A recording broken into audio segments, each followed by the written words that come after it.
Perkenalkan, nama saya Bujirawan Bonaparte Pasaribu, NIM A1J2200 dari Prodi Sastra Indonesia Angkatan 2022. Tujuan saya membuat video ini untuk memenuhi tugas UTS saya di mata kuliah Psikolinguistik.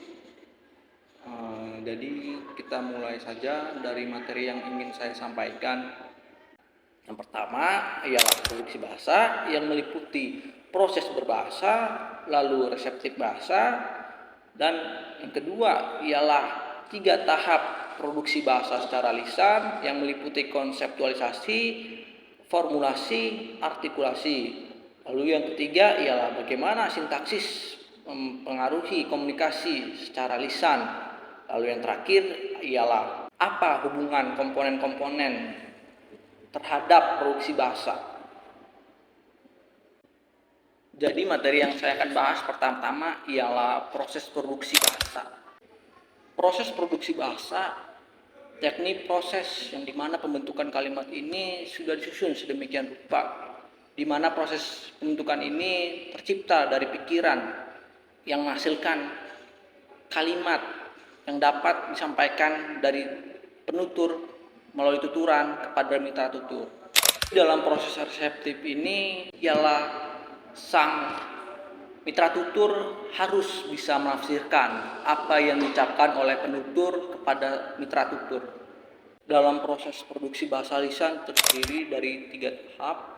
Yang pertama ialah tahap konseptualisasi, yang kedua ada tahap formulasi, yang ketiga ada tahap artikulasi. Dalam konseptualisasi, sang penutur memikirkan cara bagaimana untuk memikirkan topik atau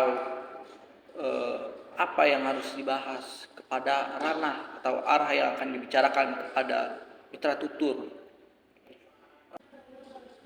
Lalu tahap kedua ialah formulasi, yaitu penambahan sedikit afiksasi atau memperlengkap dalam sebuah kalimat untuk dimengerti oleh sang mitra tutur, di mana fungsi ditambahkannya afiksasi di dalam sebuah kalimat ini memberikan kesempurnaan terhadap suatu kalimat.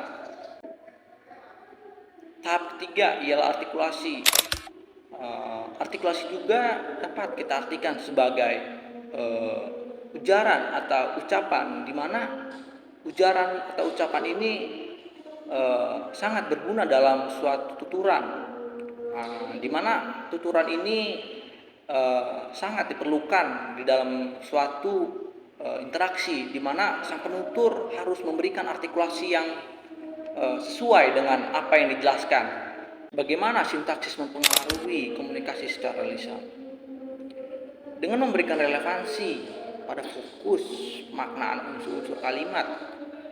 Baik jika sintaksis tidak mempengaruhi komunikasi, maka tata cara berbicara akan berantakan dan tidak beraturan. Lalu bagaimana dengan komponen-komponen yang berhubungan dengan produksi bahasa? Komponen-komponen yang berhubungan dengan produksi bahasa memiliki 5 komponen yang berhubungan. Salah satunya pertama ada komponen fonologi, di mana komponen ini berhubungan dengan produksi bahasa karena fonologi di dalam produksi bahasa ini ialah sistem bahasa, di mana sistem bahasa ini berupa bunyi atau tuturan artikulasi di dalam sebuah ujaran atau ucapan dari penutur kepada mitra tutur. Lalu komponen yang kedua ialah komponen morfologi, di mana komponen ini berhubungan dengan produksi bahasa. Yang kita tahu karena morfologi ini ialah suatu cabang linguistik yang membentuk bahasa, di mana dalam tuturan sang penutur dalam memproduksi bahasa, ia memikirkan bagaimana cara kata-kata ini yang dirangkai akan menjadi suatu kalimat atau sebuah ujaran yang akan dia buat. Maka dari itu morfologi terbentuk di dalam suatu produksi bahasa dikarenakan adanya pikiran atau logika sang penutur dalam menciptakan suatu gagasan. Lalu komponen yang ketiga ialah komponen sintaksis. di mana komponen ini berhubungan dengan produksi bahasa dikarenakan dalam tuturan sang penutur akan berbicara kepada mitra tutur harus memiliki tata cara atau aturan. Sebagai mestinya aturan ini berguna untuk merangkai kata agar dapat dimengerti oleh mitra tutur. Jadi fungsi dari hubungan sintaksis pada produksi bahasa ini sebagai tata cara untuk kata-kata yang dirangkai tersebut dapat dimengerti oleh penutur kepada mitra tutur. Lalu komponen yang keempat ialah komponen semantik, di mana komponen ini berhubungan dengan produksi bahasa, di mana semantik ini berperan sebagai pemaknaan di dalam suatu tuturan. Sebagai mestinya sang penutur menyampaikan bahasa kepada mitra tutur harus juga memaparkan atau memberikan apa isi makna yang akan disampaikan kepada mitra tutur. Kelima ialah komponen pragmatik. Komponen ini hampir sama dengan komponen semantik, di mana komponen ini berhubungan dengan produksi bahasa.